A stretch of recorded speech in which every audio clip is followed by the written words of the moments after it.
Oui. Bonjour Monsieur Oui, Bay, oui. alors comment va SOS Tout Petit? Eh ben, SOS Tout Petit continue à vivre avec nos rosaires à Paris et nos chapelets en banlieue.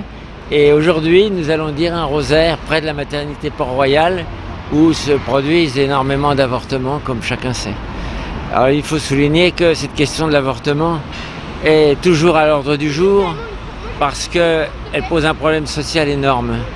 On ignore maintenant un peu la détresse de beaucoup de femmes dans la situation économique actuelle, un pays où il y a 9 millions de pauvres, où il y a 4 à 6 millions de chômeurs selon la façon de compter.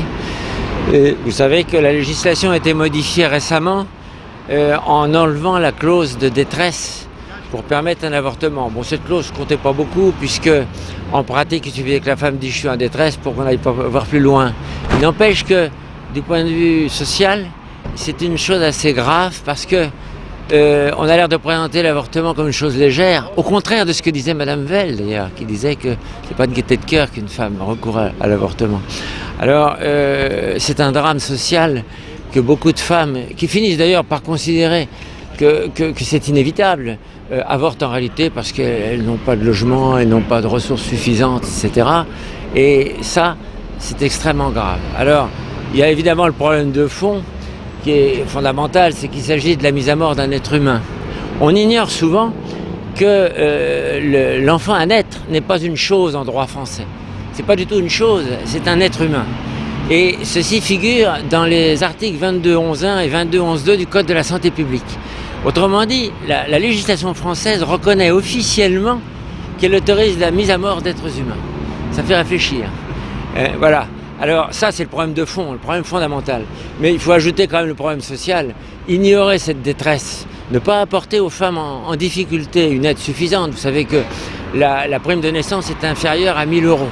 Quand on voit ce que coûte l'ajout d'une pièce dans un petit pavillon, ou ce que coûte en location le passage à un appartement avec une pièce de plus, on se rend compte qu'il ne faut pas beaucoup d'années pour qu'une somme beaucoup plus importante soit utilisée. Autrement dit, on ignore véritablement la détresse de beaucoup de personnes et on leur donne une réponse absurde.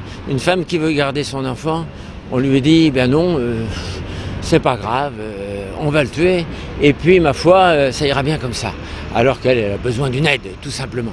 Alors vous savez aussi qu'il y a énormément de très jeunes femmes aujourd'hui, il y a l'UNEC en particulier qui est une œuvre admirable, qui s'occupe de les secourir, très jeunes femmes, des jeunes filles qui ont 13-14 ans.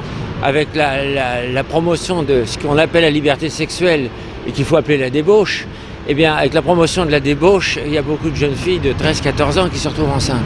Et ce qui est touchant très souvent, c'est qu'elles veulent absolument, elles ne veulent pas commencer leur vie sexuelle par un avortement, elles veulent absolument sauver leur enfant et sont souvent les parents, l'entourage ou le géniteur qui les pousse à l'abandonner, quelquefois avec des violences.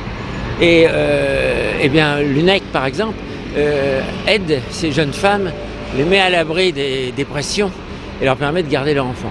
Il faut bien voir que c'est absolument contre nature, contre la nature humaine, qu'une femme tue l'enfant qu'elle porte, ou le fasse tuer bien sûr. Mère Teresa, on peut dire Sainte Mère Teresa aujourd'hui, avait dit clairement cela quand elle avait reçu son prix Nobel en 1979. Le plus grand destructeur de la paix aujourd'hui est le crime commis contre l'innocent enfant à naître. Si une mère peut tuer son propre enfant dans son propre sein, qu'est-ce qui nous empêche à vous et à moi de nous entretuer les uns les autres? Autrement dit, cette dégradation morale qui est manifestée par l'avortement, les législations qui permettent l'avortement, elle a des conséquences lourdes, parce qu'à partir du moment où on traite comme rien la vie humaine, on est un peu comme Hitler. On est un peu comme ceux qui organisaient, hélas, en pays chrétien, la traite des Noirs. On ignore, on méprise l'être humain. Or, la plus grande valeur, c'est de respecter l'être humain. Et la notion de droit de l'homme, qui est universelle, qui est chez les chrétiens comme chez les athées, cette notion, c'est le respect de l'être humain. Autrement dit, il y a une véritable trahison de ce que sont véritablement les droits de l'homme. Voilà ce que l'on peut dire, et c'est du bon sens. Ce n'est pas une opinion. Comme disait aussi quelqu'un, l'avortement n'est pas une opinion, c'est un meurtre. Voilà, c'est ce que je voulais simplement vous dire, parce qu'il ne faut pas oublier la gravité de la chose, même s'il y a toute une propagande qui cherche à effacer cette gravité. Voilà. Mais peu nombreux sont les politiques qui soutiennent cette... Oui, alors il y a une difficulté réelle, parce que la propagande est d'une telle force que même des personnages politiques qui voudraient agir avec fermeté savent qu'ils vont s'opposer maintenant à toute une masse de gens qui ne voient plus la gravité de la chose. Oui. Alors vous avez par exemple des gens qui étaient hostiles à l'avortement. Monsieur Michel Debré, au moment de la loi d'avortement, c'était pas le Front National, hein, c'était le parti du général de Gaulle.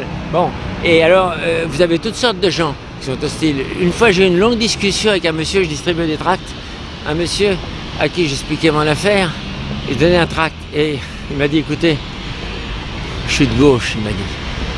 Je suis de gauche, au fond vous avez raison. Mais dans le milieu que je fréquente, cette idée n'est pas reçue. Voilà. Autrement dit, vous avez des gens partout, à gauche et à droite. Alors, vous avez le Front National, bien sûr, qui est d'une extrême prudence, parce que là aussi, ils se rendent compte que le message passe mal. Eh bien, nous ne sommes pas prudents. Nous pensons que la vérité doit être dite haute et claire, et que c'est un service à rendre à l'humanité que de le faire. Voilà. Merci et bravo. Au revoir, monsieur. Je vous salue, Marie, pleine de grâce. Le Seigneur est avec vous.